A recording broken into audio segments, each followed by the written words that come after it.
ভারতের রাজনীতিতে একটা ঘটনা নিয়ে রীতিমতো তোলপাড় চলছে। একদিকে কেন্দ্রীয় তদন্তকারী সংস্থা আর অন্যদিকে রাজ্যের মুখ্যমন্ত্রী। এই যে সংঘাত, এটা কিন্তু শুধু একটা রাজনৈতিক বিতর্ক নয়, এর সঙ্গে জড়িয়ে আছে আইন, ক্ষমতা আর গণতন্ত্রের বড় বড় প্রশ্ন। চলুন এই জটিল ঘটনার প্রত্যেকটা পরত খুলে দেখা যাক। ভাবুন তো, একটা তল্লাশি অভিযান, রাজ্যের মুখ্যমন্ত্রী আর একটা সবুজ রঙের ফোল্ডার।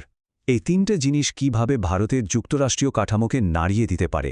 কিন্তু ঠিক এটাই ঘটেছে। প্রশ্নটা হলো, একটা সাধারণ ফোল্ডার কিভাবে কেন্দ্র আর রাজ্যের মধ্যে এমন একটা তীব্র সংঘাতের প্রতীক হয়ে উঠল?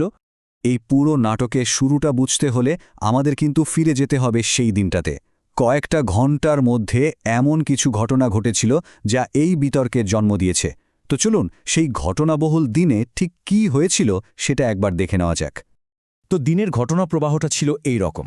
ভোরবেলা ইডির তল্লাশি শুরু হলো। দুপুর গড়াতে না গড়াতেই সেখানে হাজির হলেন মুখ্যমন্ত্রী। আর তারপরে সেই মুহূর্তটা যা নিয়ে এত আলোচনা, তাকে কিছু জিনিসপত্র নিয়ে বেরিয়ে আসতে দেখা গেল।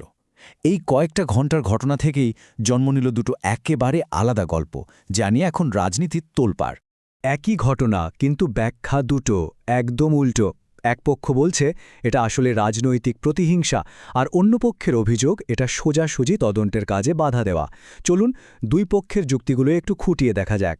দেখুন, দুটো ভাষ্য এখানে একেবারে মুখোমুখি। তৃণমূল কংগ্রেসের দাবি, ইডি এসেছিল ২০২৬ সালের ভোটের কৌশল চুরি করতে, আর মুখ্যমন্ত্রী দলের চেয়ারপারসন হিসাবে সেটা রুখেছেন। আর ঠিক তার উল্টো দিকে ইডির অভিযোগটা কিন্তু অনেক বেশি সিরিয়াস। তাদের মতে এটা একটা চালু তদন্তের সরাসরি হস্তক্ষেপ, মানে প্রমাণ লোপাটের চেষ্টা। তৃণমূলের অভিযোগটা যে কতটা জোরালো সেটা মুখ্যমন্ত্রীর এই কথাগুলো শুনলেই পরিষ্কার বোঝা যায়। মানে তিনি শুধু এজেন্সির দিকে আঙুল তুলছেন না, সরাসরি নিশানা করছেন দেশের স্বরাষ্ট্রমন্ত্রীকে।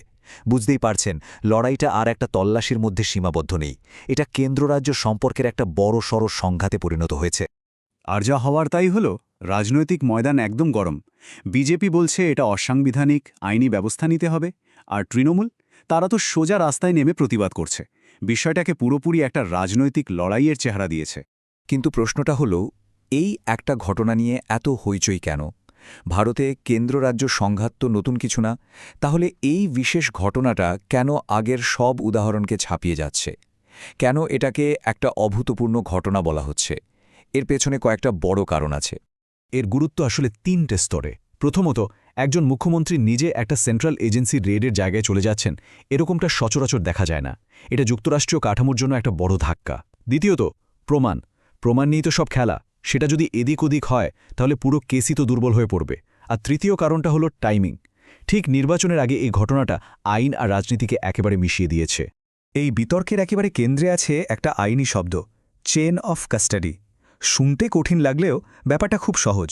মানে একটা প্রমাণ তদন্তকারী সংস্থার হাতে আসার পর থেকে কোর্টে জমা দেওয়া পর্যন্ত সেটার কি হলো তার একটা সই সিলমোহর দেওয়া হিসাব। অভিযোগটা হলো, ফোল্ডারটা সরিয়ে নেওয়ায় এই চেন বা শৃঙ্খলেটা নাকি ভেঙে গেছে। আর এটা যদি সত্যি হয়, তাহলে মামলাটাই কিন্তু আদালতে গিয়ে হোঁচট খেতে পারে। তো এখন কি হবে? পুরো বিষয়টার ফয়সালা এখন আদালতের হাতে। কলকাতা হাইকোর্ট ব্যাপারটা দেখছে, আর তাদের রায়ের ওপরেই সবকিছু নির্ভর করছে। আদালতের কাঁধে এখন বিরাট দায়িত্ব। তাদেরই কয়েকটা খুব কঠিন প্রশ্নের উত্তর খুঁজতে হবে। যেমন, মুখ্যমন্ত্রীর পদক্ষেপ কি সত্যি তদন্তে বাধা দেওয়া, নাকি তিনি দলের নেত্রী হিসেবে কাজ করছিলেন? একজন মুখ্যমন্ত্রীর ক্ষমতা ঠিক কোথায় শুরু আর কোথায় শেষ হয়? এই উত্তরগুলোর ওপরই কিন্তু অনেক কিছু দাঁড়িয়ে আছে। আর ঠিক এই কারণেই এই মামলার রায়টা এত গুরুত্বপূর্ণ। কারণ এই রায়টাই হয়তো ভবিষ্যতে ঠিক করে দেবে যে কেন্দ্রীয় তদন্তকারী সংস্থা আর রাজ্যের নির্বাচিত সরকারের ক্ষমতার সীমারেখাটা ঠিক কোথায় হবে। এটা একটা ল্যান্ডমার্ক সিদ্ধান্ত হতে চলেছে, তাতে কোনো সন্দেহ নেই।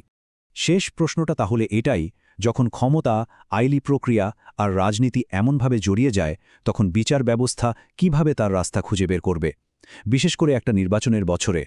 এর উত্তরটাই হয়তো আমাদের দেশের যুক্তরাষ্ট্রীয় ব্যবস্থার ভবিষ্যৎ চেহারাটা ঠিক করে দেবে।